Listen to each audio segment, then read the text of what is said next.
to have that kind of weak response. And the sun is shining too bright to have that weak response. Happy Sabbath.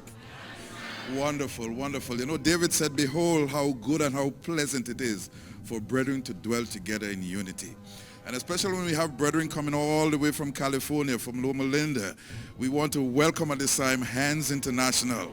You know, just briefly, before I have them stand, Hands International is an organization that takes relief all over the world. As a matter of fact, our last relief was to Trinidad and Tobago, and we have adopted a motto. It's like a new motto in which we are saying, we don't just send relief, we hand deliver it with care and compassion.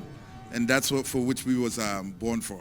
So there was a major hurricane in the Caribbean, and as a result, the folks who were here, who were fortunate as we are in America, we were able to have Hands International formed, and some of the founders are here with us today. So I just want them to stand. These are the executive body of Hands International, coming all the way from Loma Linda, California, where we'll be having our executive meeting tomorrow. I want to give them a round of applause. Thank you. And you know, God in his wisdom has been able to use Hands International to take relief to a lot of different places. Not only did we respond to the earthquake in Haiti, we were in Haiti 5 days after the earthquake. We were in Nepal 5 days after the earthquake. We also did medical mission to Nigeria, to Kenya. We've done several Caribbean islands, including Guyana. We did Belize twice. We did Grenada. We did Antigua. And we recently did Trinidad and Tobago. And people are blessed by the privilege that we have that we can take medical mission to these places. And I just want to share with you an experience that we have, because everywhere we go, it seems as though, you know, God has used us to perform some miracle in somebody's life, because we know that Christ has no hands but our hands, no feet but our feet. So he uses us so that we can take these mission to people in other countries. While we were in India, as we arrived, we took a bus. You know, we arrived in Goa, and then there was a coach bus, and a coach bus is not a coach bus like here, all right? We took a coach bus for 8 hours through the mountains, the Ghats Mountains, and went to an area called Circe. And as we approached, you know, we always work together with the government, and in certain places we work with our conferences. But when we got to the hospital, there was this young lady. She was 23 years old, and she was about to literally explode. Her stomach was being extended over and over, couldn't have a bowel movement. And in some of these places, if you don't have any money, nobody will see you. So she was at the hospital gate just waiting for someone to help them. And Hands arrived in that little village. And instead of going through all the welcoming ceremony, one of our surgeons took her directly to the emergency, to the OR, and perform an emergent surgery, only to find out that she had stage 4 rectal cancer. So she was obstructed, couldn't have a bowel movement, and he was able to successfully debulk the cancer. It's not curative. We know that our time is limited, but we were able to relieve her pain and her suffering. And you know, when we were packing to go to India, in our warehouse, we saw some colostomy bags, but we said we never need colostomy bags. But the first person that we saw needed a colostomy bag. And these places don't have the resources that like we have in America. So we had to improvise. So if you could imagine on the spout, the down spout on a building, there is a bracket that puts the spouting together. We were able to take that bracket and put on her stoma and take Ziploc bag to collect her stools. But she was pain-free. And after we finished, we were making rounds in the hospital. And as we made rounds, She mentioned to us that, 23 years of her life has been miserable. She was married. The husband left her because she got sick. Her father died 6 months before. So, and the mom has no money. So we all collected some money and we said, we're going to take care of you for the rest of your life, whatever it takes. And we know that her life is short. We were able to give her some money. The last day before we boarded our bus, we went to the hospital. It was at 11 o'clock at night, and we shared with her the money. She started crying, and she said for whatever breath she has remaining in her life, she would always remember that Jesus sent some folks to India to relieve her suffering, and she would ever be grateful. This is what Hands is about. When we went on our last mission trip to Trinidad and Tobago, fortunately we had approximately 75 doctors and nurses. We were able to do in Trinidad what no other medical team has ever done. We were able to take a wide expanse of specialties. So we had cardiologists, pulmonologists, endocrinologists, ENT, GYN, pediatrician, primary care doctors, and that whole host of specialists. We were able to also, we just recently bought an echocardiogram machine where we can do ultrasound of the heart, and we were able to bring something to Trinidad that a lot of folks didn't have. And there was one gentleman, and also, is Maria still around? Okay, she's not here. But there was one gentleman. He is part of our church in Trinidad. He had a hernia. His intestine and his appendix were down in his scrotum.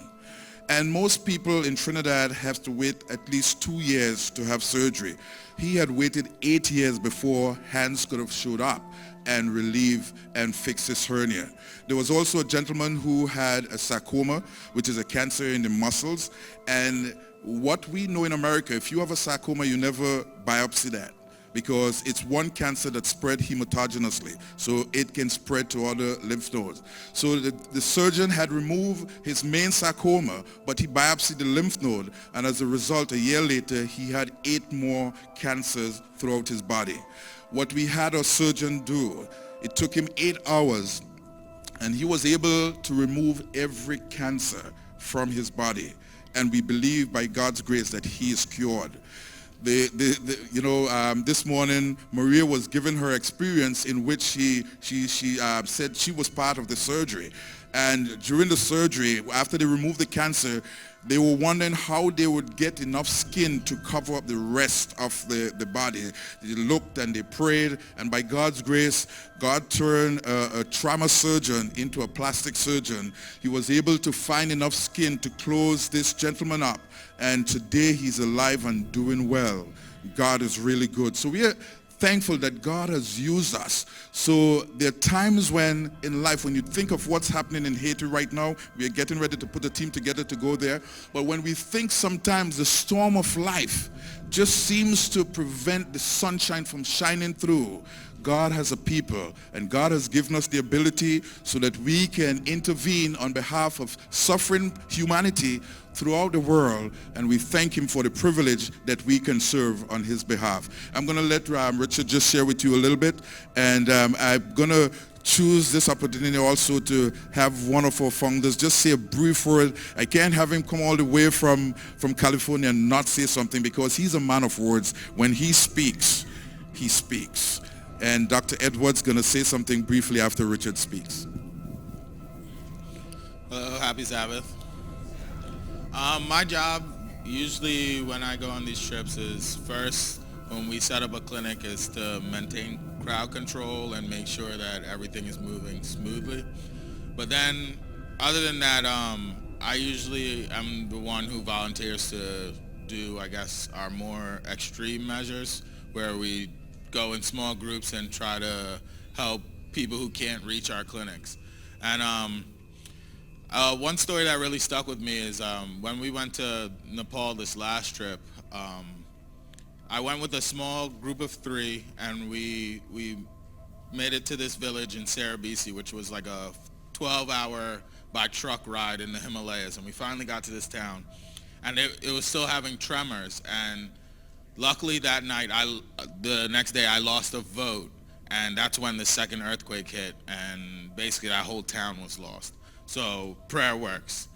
But after that, it still really bothered me that we didn't make it to our original destination. And Kevin Geffey, who's in these pictures, one of the doctors, he actually, out of his own pocket, hired a helicopter to take a small team of 4 up to this small little village past Cerebisi. And when we got there, we realized that the people who were there, who are the Sherpas, they're normally the people who help the tourists climb Everest and stuff like that, but they live in the mountains. And now, since they live in the mountains, they're not from Nepal or Tibet, and they're kind of in no man's land. So it means when that earthquake hit, they got no aid, no food, no supplies, no water or anything. So a lot of people there were suffering, especially with dysentery, because they weren't getting fresh water, because with the earthquakes, the rivers had shifted, and a whole bunch of stories. So when we actually got up there, I put on the medicine on my pack, and our team were going 10 to 10 trying to help as many people as we can. And it's when there's so many people to help, a lot of times it feels like it's lost because it's just so much to do and you just don't have the time. And I remember on my last day, this is right before the helicopter was about to pick us up, this kid came to me and he said, "Are you Christian?" And I was like, "Yeah, I'm Christian." And he goes, "Oh, you're Seventh-day Adventist?" And I was like, how do you even know what Seventh-day Adventist is in the mountains up here? I mean, they didn't really have electricity. So he said there was this young lady at the time, about 30 years ago, who just moved to Nepal and just lived in the hills, and she was a Seventh-day Adventist, and that was the Christianity that they all knew. So like that kind of reinvigorated me, because it just shows you that all the little that you can do it spreads so much. So all you gotta do is open your heart and let God really take control of your life, and you can spread the message. So.